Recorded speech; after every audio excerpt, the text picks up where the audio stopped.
6 लाख 7 लाख बच्चा अभी ऐसा है जो जेईई मेन के फॉर्म को भरने वाला है। जैसे कि आप सबको पता है 3 स्टेप में पूरा फॉर्म है। यार इन दो केसेस में ध्यान दे समझिए तो आपका जेईई मेन का फॉर्म कंप्लीट नहीं माना जाएगा, आपका एडमिट कार्ड आपका नहीं आएगा। फॉर्म भरने के बाद भी रिजेक्ट होने का बड़ा कारण यह है कि हेलो एवरीवन, नमस्कार। जेईई मेन 2026 की फॉर्म फिलिंग का प्रोसेस बहुत तेजी से चल रहा है। बात करें तो अभी तक करीबन 6 लाख बच्चा जेईई मेन के फॉर्म को भर चुका है और 6 लाख 7 लाख बच्चा अभी ऐसा है जो जेईई मेन के फॉर्म को भरने वाला है। यार अभी तक 50% के आसपास बच्चों ने फॉर्म भर दिया है, 50% बच्चे भी और आगे वाले टाइम में फॉर्म भरेंगे। लेकिन एक बड़ी ही क्रूशियल, एक बड़ी ही पैनिक हमें बात दिखाई दे रही है स्टूडेंट कम्युनिटी के बीच में कि बहुत सारे बच्चे ऐसे सामने आए हैं जिन्होंने पूरे फॉर्म के प्रोसेस को कंप्लीट किया। जैसे कि आप सबको पता है 3 स्टेप में पूरा फॉर्म है। पहली स्टेप में सारे स्टूडेंट अपनी अपनी पर्टिकुलर इंफॉर्मेशन, अपने पेरेंट्स का नाम, एग्जामिनेशन सिटीज भर रहे हैं, परीक्षा के शहर भर रहे हैं, present permanent address, category, date of birth, सारी डिटेल भर रहे हैं। दूसरे ऑप्शन में स्टूडेंट अपनी 10th की marksheet, category certificate, photo, signature upload कर रहे हैं। तीसरा स्टेप जहां पर फीस का पेमेंट बच्चे कर रहे हैं, क्योंकि बिना फीस का पेमेंट किए हुए जेईई मेन का फॉर्म एक्सेप्टेबल नहीं है। लेकिन पिछले कुछ दिनों में ऐसे बड़ी संख्या में बच्चे सामने आ चुके हैं जिन्होंने फॉर्म के फीस का पेमेंट किया लेकिन उनका फीस का पेमेंट पेंडिंग शो कर रहा है।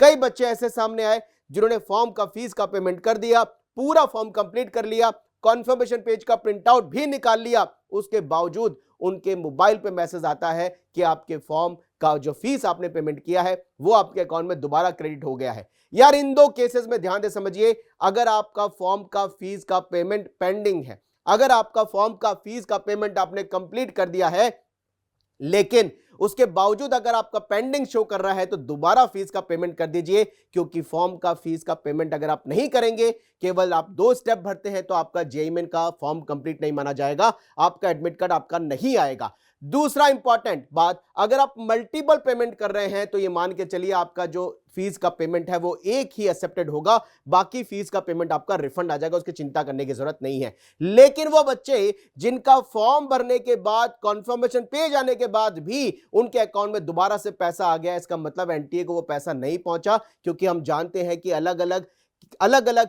मर्चेंट से हम फॉर्म का फीस का पेमेंट करते हैं, कई बार वो पेमेंट बीच में अटक जाता है, एनटीए तक नहीं पहुंचता। इसका मतलब यह है आपका पूरा फॉर्म कंप्लीट होने के बाद भी ऐसा हो सकता है, जो कि हो चुका है, पिछले साल भी, इस साल भी ऐसे कुछ केसेस आ चुके हैं कि फॉर्म कंप्लीट हो गया, कंफर्मेशन पेज तक बच्चों के हाथ में है, लेकिन उसके बाद भी कई बच्चों का एडमिट कार्ड नहीं आएगा। ऐसा हो जाता है। यानी हमें करना क्या है, अगर आपके अकाउंट में आपका दोबारा पैसा वापस आ गया है, आप दोबारा से फॉर्म का पेमेंट कर दीजिए। 27 नवंबर तक फॉर्म भरने की लास्ट डेट है। मैं सारे बच्चों को बोलूंगा, भले वो साइबर कैफे से फॉर्म भर रहे हैं या वो अपना खुद फॉर्म भर रहे हैं, ये चीज का जरूर ध्यान रखिएगा, कहीं ऐसा ना हो कि आपका फीस का पेमेंट एनटीए तक ना पहुंचा हो और आप कंफर्मेशन पेज से ये मान लें कि आपका फीस पेमेंट हो गया है, आपका पूरा फॉर्म कंप्लीट हो गया, आपके पास आपके कंफर्मेशन पेज में ट्रांजेक्शन नंबर तक दिया हुआ है, लेकिन कई केसेस ऐसे देखे हैं कि एनटीए तक कई बार फीस का पेमेंट नहीं पहुंचता है। यानी 27 नवंबर तक जो फॉर्म भरने की लास्ट डेट है, उससे 3 से 4 दिन पहले या 2 से 3 दिन पहले एक बार सारे बच्चे अपना एप्लीकेशन नंबर और पासवर्ड से लॉगिन करके आप 3 स्टेप या 3 पॉइंट को जरूर क्लियर कर लीजिएगा कि आपका एप्लीकेशन कंप्लीट है, डॉक्यूमेंट कंप्लीट है और आपका खासकर फीस का पेमेंट जो कंप्लीट आ रहा है नहीं आ रहा, ये जरूर चेक कर लीजिएगा। पिछले कुछ सालों में ऐसे बच्चे परेशानी में दिखाई दिए हैं जिन्होंने फॉर्म भर दिया, कंफर्मेशन पेज आ गया, लेकिन बाद में उनका फीस का रिफंड आ गया, उनको पता ही नहीं चला और उनका एडमिट कार्ड नहीं आया। इसलिए सारे बच्चे, हालांकि ये ज्यादा बच्चों के साथ नहीं हुआ था, लेकिन कुछ बच्चे से, कहीं उनमें से हम एक तो नहीं है, इसलिए बोलता हूं कि फॉर्म भरने के बाद भी रिजेक्ट होने का बड़ा कारण यह है कि फीस का पेमेंट जो है एनटीए के पास पहुंचा ही नहीं है। इस चीज को आपको सबको जरूर देखना है। Wish you all the best. ध्यान रखिए, आराम से फॉर्म को भरिए, जो भर रहे हैं, जिन्होंने भर लिया, लास्ट डेट से पहले चीज को जरूर देखिएगा। Wish you all the best.